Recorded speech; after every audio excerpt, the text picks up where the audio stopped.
Yeah, welcome to massive open online course on chemical process intensification. So, we will start here the topics on process intensification by membrane as a module 11. Now, under this module we will discuss something about the membrane and its principles. We know that there are several aspects of process intensification in chemical engineering discipline. In that case, membrane is one of the important process intensification where the chemical process can be carried out by enhancing its mass transfer as well as some other characteristics of the processes, and because of which actually this is one of the most important part of chemical engineering process intensification. So, in this lecture we will try to introduce something about that membrane and how it works and its mechanism for the separation process. Now, first of all, of course, it will come to your picture that why we should need this membrane, because there are a lot of other principles, process principles or process technologies are there to that utilize different separation processes. So, in that case, why membrane will be important in that aspect for separation process in chemical engineering aspect. So, in that case that there are several solutions that has come by this membrane process in our modern industrialized society.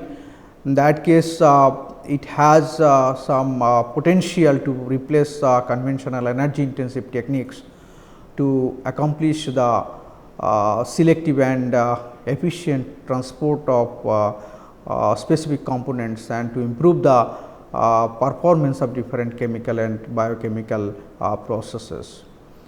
And these techniques of membrane separation, it is actually competing with the other separation techniques in terms of energy efficiency and high separation capacity, selective separation and capital investment.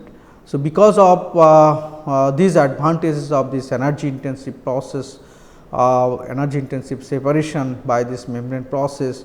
So, it is gaining day by day interest for the community of industry as well as academic section for intensify further that chemical engineering process by membrane process, because it has that several aspects of potential to give that better efficiency of the process with less energy consumption.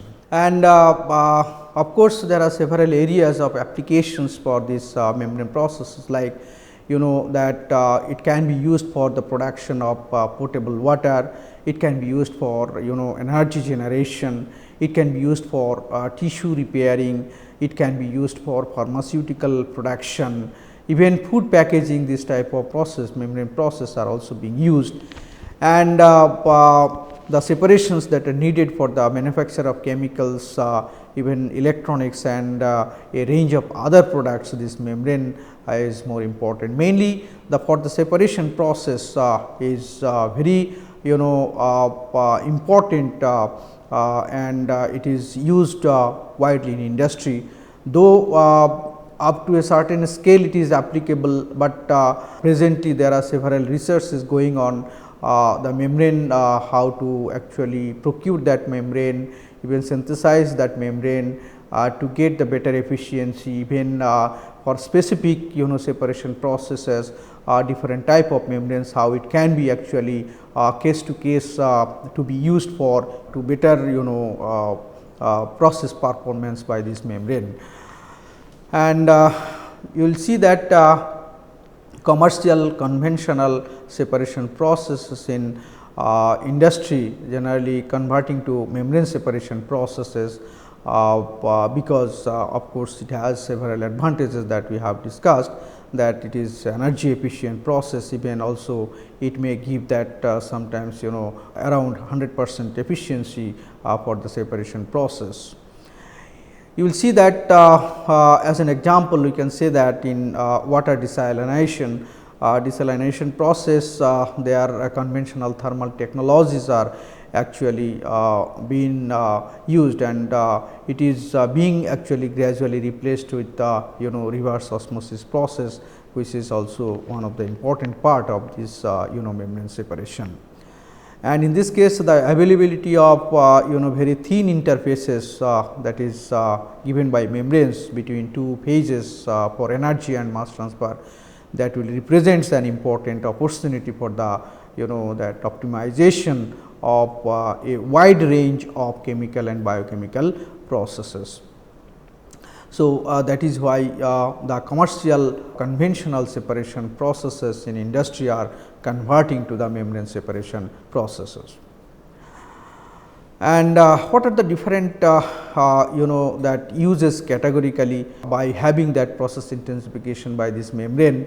So, in that case, this membrane operations can be used to conduct the operations or chemical processes categorically, as like for the molecular separations, even in the case of chemical transformations, in the case of mass and energy transfer between different phases. In the case of molecular separations like microfiltration, even ultrafiltration, reverse osmosis, etc., are the part of this molecular separations process. Even chemical transformations where membrane reactors, catalytic membranes, even membrane bioreactors are actually coming as a process intensified unit for the transformation of the chemicals.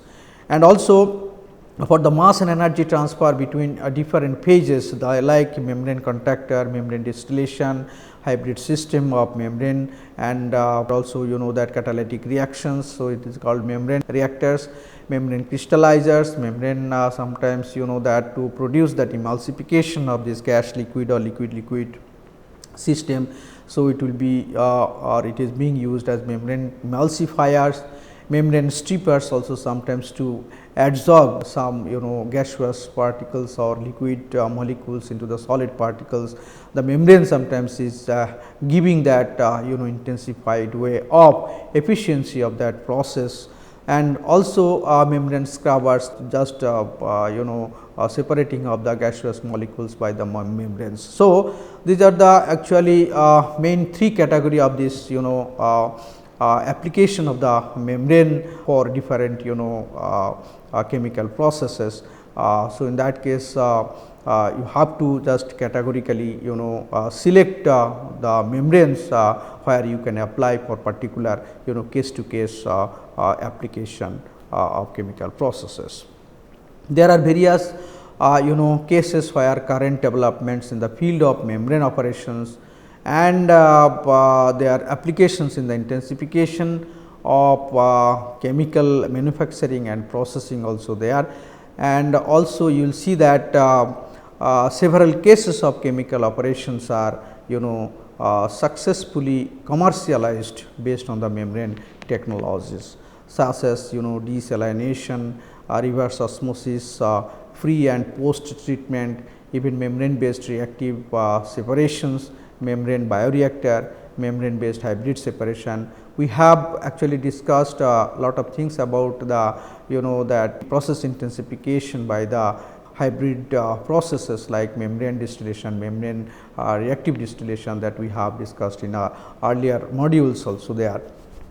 So, in this case we can say that this in commercial sector this membrane can be used for this desalination process, even for pre and post treatment of reverse osmosis, even membrane based reactive separation, membrane bioreactor which is being used for separating that that different protein particles, even other things, and membrane based hybrid separations are also there are different types of hybridization, like that membrane crystallization, membrane reaction, membrane that emulsification, membrane that stripping, membrane scrubbing. This type of hybrid separations process will be based on this membrane. Now, question is that what is that membrane, how you will define that membrane. Basically, the membrane is a thin layer of semi permeable material which is called heterogeneous phase, and that is used for solute separation as transmembrane pressure is applied across the membrane.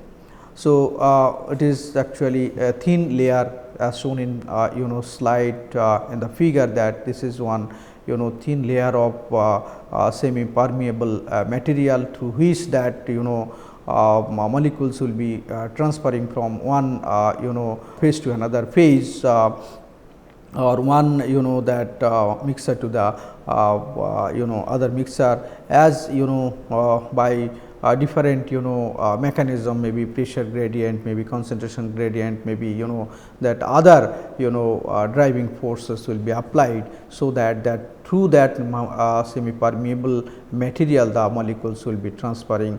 And also it is based on that that characteristics of the membrane, and the degree of selectivity is largely based on the membrane charge and also porosity.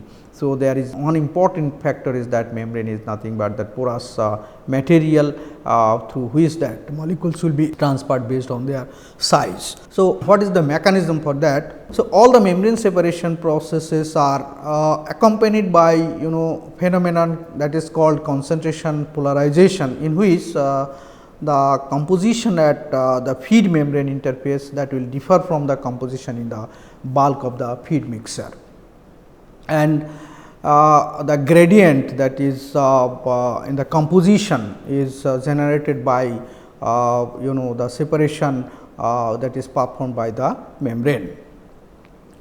And you will see that it acts as a selective barrier that will allow that relative free passage of one component, while another will be retained there in the solution. So, we can say that there will be a certain gradient of composition based on which that components will be transferring from one phase to the another through the membrane. And mainly this gradient as concentration gradient, but of course, there will be some pressure, of course, will be difference between these two part of the membranes that will show. In this case already we know that this is that there will be some pressure here, there will be some pressure. So, because of that pressure gradient there will be transfer, and in the liquid that only in without membrane you will see that there will be that there will be a concentration gradient based on which there will be a transfer of molecules from one location to the another location based on that concentration difference. Even also here, if there is a semi permeable membrane will be placed in the solution, you will see because of that concentration gradient you will see through the porous through the pores of the membranes that very smaller molecules, that is smaller than that pores of the membranes, that will be passed to the membrane. So, that will be a separation, whereas the molecules whose size will be larger than that pores of the membrane, that will be retained in that feed side. And so, this is your feed side, and this another is called that permeate side. So, feed side is called that retented side, and another is called permeate side. So, in this way we can say that not only this this concentration gradient, there will be other mechanism of having this transfer of molecules from feed to the permeate side of this membrane. So, pressure driven process are the simplest in that case, which in terms of their ability to separate particulates in the liquid and gas feed streams that according to their size. There are other mechanism like thermal and concentration based separations, and also electrical potential gradient based separation also will be there. In that case you will see there will be some temperature gradient, and also some electrical potential gradients will be there based on which that separation will be there through this membrane. And also membrane acts as a semi permeable barrier either as a solid, liquid or biological. There are three types of membranes you will see, maybe solid membranes, maybe that liquid membranes and also other biological membranes. So, there are three types of membranes will be there. We will successively discuss that different types of membrane. Now, if we consider that the pressure driven membrane, that is where that membrane separation techniques are categorized according to the membrane pore size. In that case, you will see it will dictates the degree of separation based on that size of the pore of this membrane. So, in that case, those membranes based on their pore size, it will be classified as like microfiltration, ultrafiltration, nanofiltration and also reverse osmosis. So, microfiltration will be there, micron size particles will be there, ultrafiltration even smaller, nanofiltration even smaller particles will be separated, even reverse osmosis also there will be based on that pressure gradients, it will be that separation will be there. Now, if we consider that microfiltration, it is actually capable of separating suspended solids within the range of 0.1 to 10 micrometer, and also it will often used to a precursor step to downstream filtration application. In that case, you can achieve the desired degree of separation within a given feed stream by this type of micro filtration process. And here in this slide, so there are several that type of microfiltration based membrane are procured, like plate and frame type that membranes, large tube that membrane, and hollow fine fibers based membrane, spiral wound membranes are there. So, common microfiltration based membranes are applied which is involved in the separation of large macromolecules in clarification steps, such as in the removal of bacteria from cellular broths, and also in you can say that fat removal processes in the dairy industries. And also you can say that there are other applications are they are based on that plate and frame systems, large tube systems, hollow fiber systems, spiral wound systems, where microfiltration to separate this type of particles like within the range of 0.1 to 10 micrometer. And it will that be procured with a pore size which can ranges from 1 to 100 nanometer, that is called ultrafiltration. And this size range allows for the concentration of high molecular that weight proteins, even macromolecules and other you can say the small suspended solids. So, this type of ultrafiltration are being used for this type of separation processes. And in contrast to microfiltration, this ultrafiltration membranes are actually categorized with respect to their molecular weight cutoff. In that case, their ability to retain a molecule of a given size rather than by the size of their pores. So, you have to remember that in the automotive industry, ultrafine membrane is generally used in the recovery of undeposited paint for reuse in the electro coating process, and also you can say that in the food and beverage industries it is used in applications like ranging from the concentration of whey protein to the clarification of fruit juices. So, this type of applications are being actually carried out based on this ultrafiltration, where you have to separate the molecules within a range of 1 to 100 nanometer. And also you will see another type, it is called nanofiltration. It is more reduced pore size of the membrane, and in that case it is procured with a pore size between 0.1 to 10 nanometer. And this type of membranes are capable of retaining very low molecular weight compound, and it is also used for retaining that uncharged solutes like sugars and other you can say that organic molecules. And also you will see that this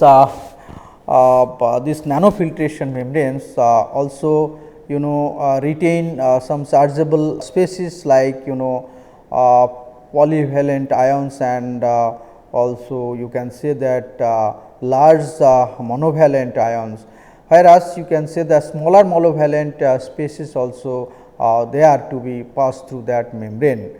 So, that is why it is being applied in the ranges of application from they are you can say that removal of natural organic matters in wastewater treatment, hardness reduction in water purification, and also you can say that whey demineralization in dairy processes. So, these are the applications where you can use this nanofiltration based on the size of the molecules, as well as you can say that that charged and uncharged solutes within a size range of 0.1 to 10 nanometer.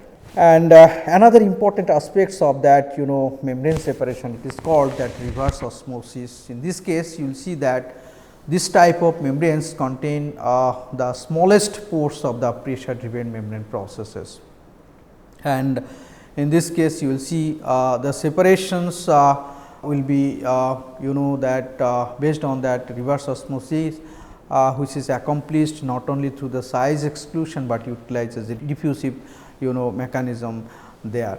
And in that case these are capable of retaining all dissolved particles within a feed stream, maybe including monovalent ions. And in this case you have to remember that it is required to overcome the osmotic pressure in addition to the extremely narrow pore size that is found in reverse osmosis membranes, and it may result in that reverse osmosis processes which will require higher pressure compared to the other membranes.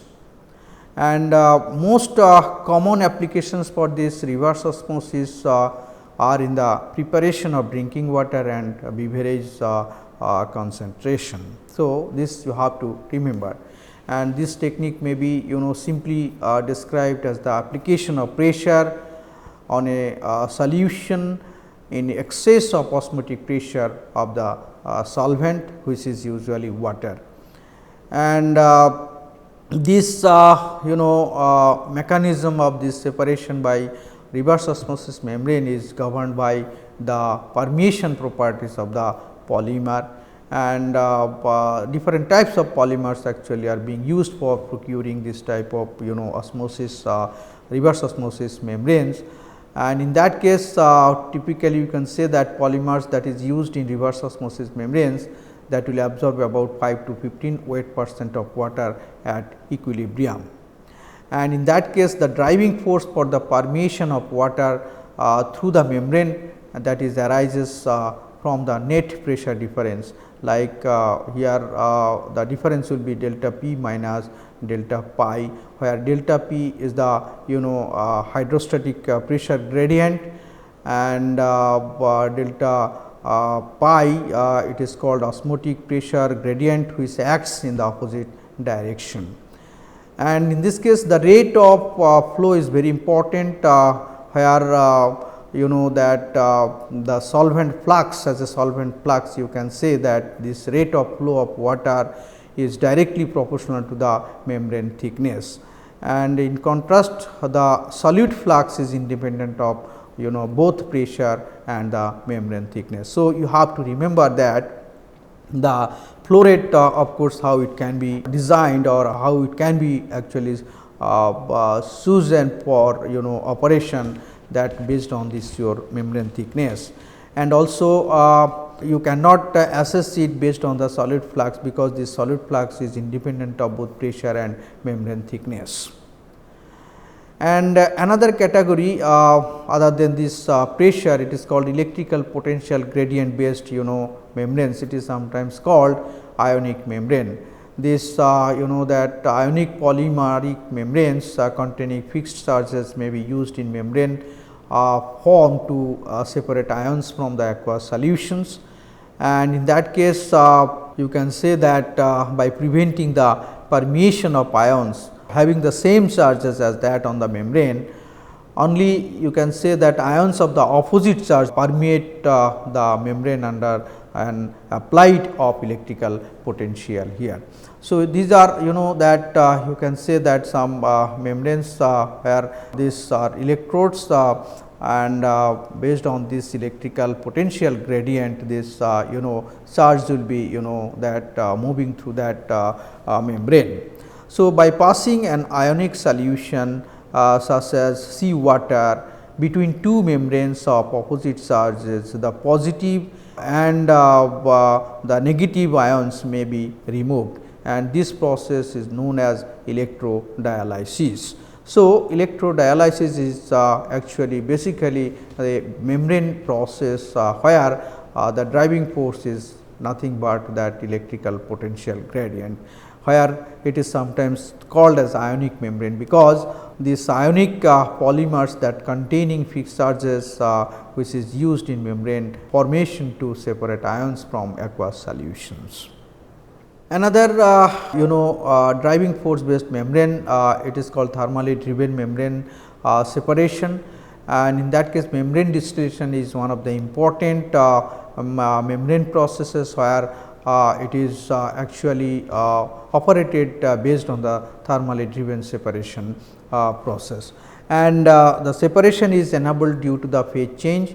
In that case, you will see that hydrophobic membrane is generally used for the process, and also you can say that the driving force of the process is given by the partial vapor pressure difference, which is governed by a temperature difference, and in this case you have to use that hydrophobic membrane in nature, which displays a barrier for the liquid phase, and also it allows the vapor phase, example like water vapor, to pass through the membrane pores. So, this is important aspects of membrane separation, where pressure difference will be actually governed by the temperature difference. And another very important and mostly used the membrane separation is called concentration driven membrane separation, which is called dialysis, and dialysis is a process in which that solute, usually an electrolyte, transfers across the membrane, that is driven by difference in concentration between the two sides of the membrane. And in this case, what should be the criteria for the effective process? And the concentration on the permeate side has to be kept low, so that the driving force remains as high as possible, so that the transfer of the molecules through the membranes will easily happen. And the osmotic pressure must be low and also remain low during the process, so that a counter flux of the solvent does not result in feed dilution. So, that is to be remembered. And of course, different types of membranes will be applied for specific applications, and of course, based on the pore size, ultrafiltration, nanofiltration, even microfiltration, whatever it is. And of course, this type of that membranes that is being procured based on that, what would be the mechanism of that separation, whether it is the pressure driven, whether it is thermally driven or electrically driven or not, that things.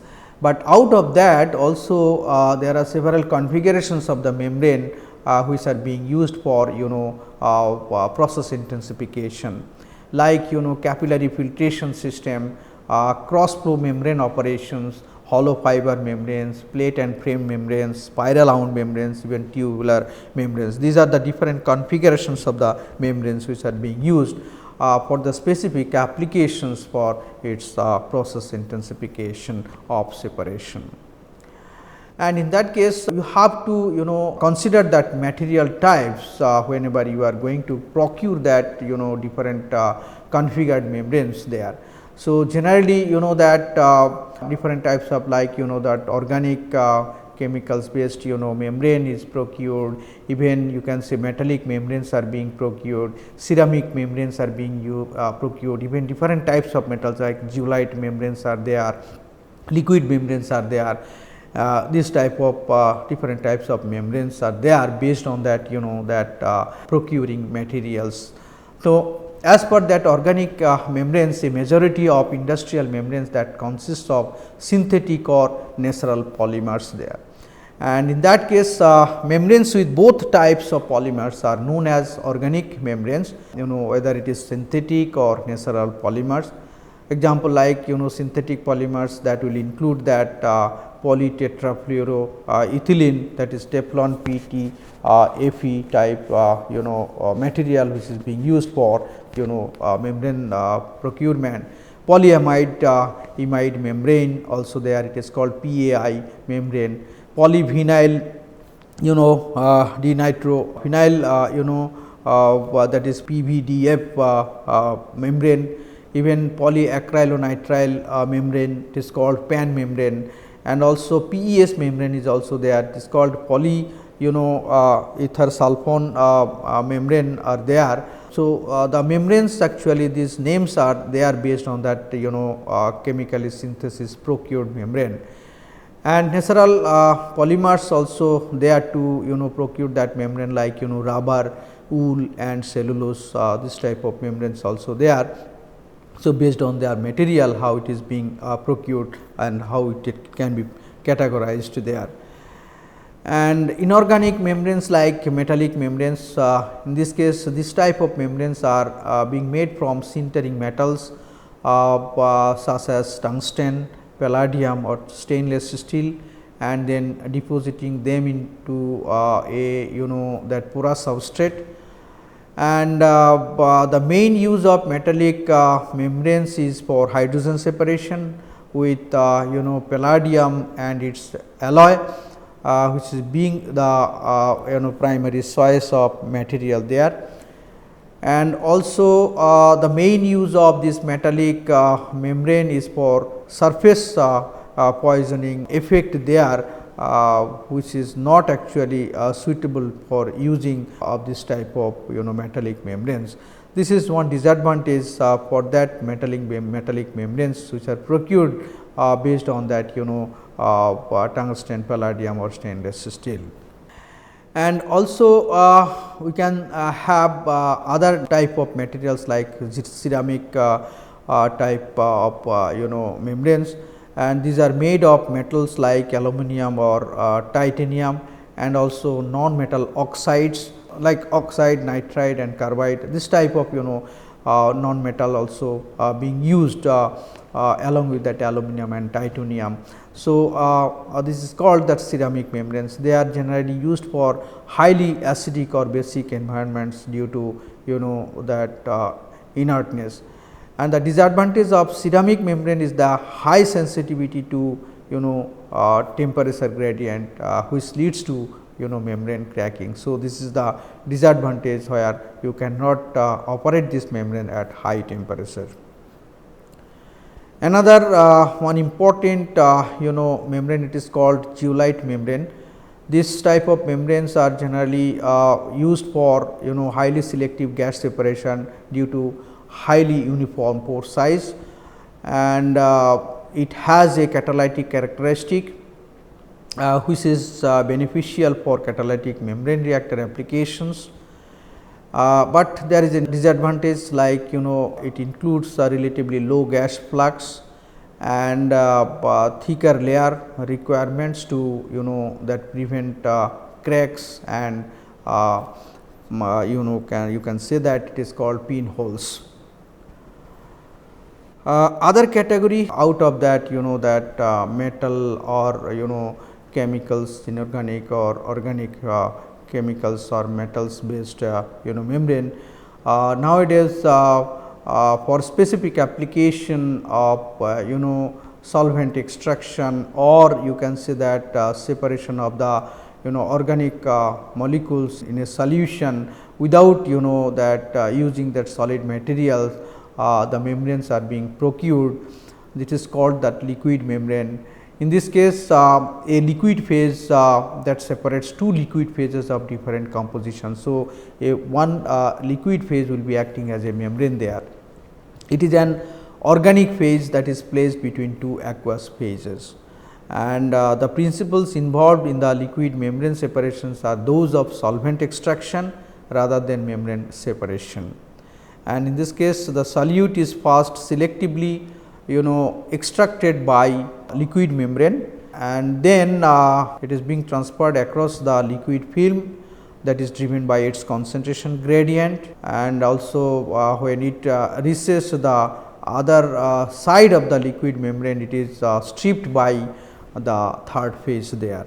So, basically the solute first actually extracted by that liquid membrane, and then it transfers across the liquid film driven by its concentration gradient. After that, there will be a third phase which is being used for separation of those transferred materials to that liquid membrane, and that is generally being stripped by that third phase. And there are two mechanism of that transferring of that molecules after that liquid membrane, generally physical transfer, another is carrier mediated transfer. In case of physical transfer, you will see the solubility of the solute in the membrane is the main important driving force. And also carrier mediated transfer, in that case it will require the presence of selective reactant in the organic phase, that is called carrier, and in that case it is based on the reversibility of the chemical reaction. Example like that extraction of zinc ion from an aqueous feed to the carrier RH dissolved in the organic membrane, which is used as an example of carrier mediated extraction, and the overall reaction between the cation and the carrier that can be represented by this equation, that is this given in the slides. And in that case that at pH 3 the forward reaction that is takes place, while at low pH values the reverse reaction predominates as per shown in the figure in the slides. And in that case, a suitable liquid membrane system for the separation of a membrane containing RH should have a high pH value in feed phase and a low one in the stripping phase should be there.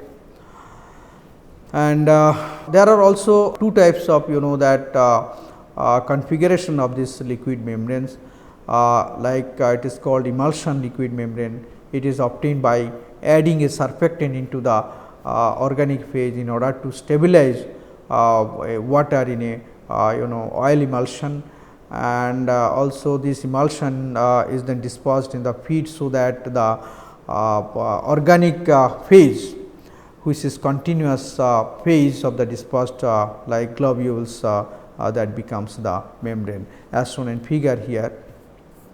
Another is supported liquid membrane. It is obtained by impregnation of porous fibers of hollow fiber modules there. Now, what is the advantage of that liquid membranes? Why this liquid membrane is important? Main advantage is of that conventional solvent extraction. In that case, by contacting the three phases simultaneously, the solute partition coefficient between the two aqueous phases may be several orders of magnitude, that is greater than the one that can be obtained with conventional solvent extraction.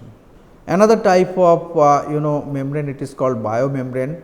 It is also interesting. It is generally that consists largely of a lipid bilayer, which is a double layer of phospholipid, cholesterol and glycolipid molecules that contains chains of fatty acids, and also it determines whether a membrane is formed into long flat sheets or round vessels. And it is an enclosing or separating membrane that acts as a selectively permeable barrier within a living things. It is also called the plasma membrane. In addition to that, various types of lipids that occur in biological membranes, this membrane proteins and sugars are also key components of the structure, and membrane proteins help to maintain the structure and also organization and also flow of the material through the membranes. In this case, sugars are found on one side of the bilayer only, and are attached by the covalent bonds to some lipids and proteins. And lipids that give cell membranes a fluid character with a consistency approaching that of a light oil. And in this case, one application you can say that fatty acid chains allow many small fat soluble molecules such as oxygen to permeate the membrane. Now, there are several different types of membranes. How to actually select that membrane? It can be actually based on that several factors, like the composition of the feed solution, even operating parameters, application type, and the separation goals. In that case, chain interactions, chain rigidity, functional group, polarity, and you can say that stereoisomerism also that factored into polymer choice and organic membrane manufacturing system. So, in this lecture we have discussed that several aspects of the membrane, what is the definition of that membranes, how it can be procured, what are the different configurations, what are the materials generally being used for procure this membrane, and what are the applications of that membrane, and we suspect this that intensification will be there. So, in the next lecture we will try to discuss more about that engineering of that membrane, which is being used for the process intensification. So, I will suggest you to go through this that books for the information more about this membrane and its separation processes, and it will be helpful for getting more that information about the membrane for the process intensification and its direction to future research. Thank you.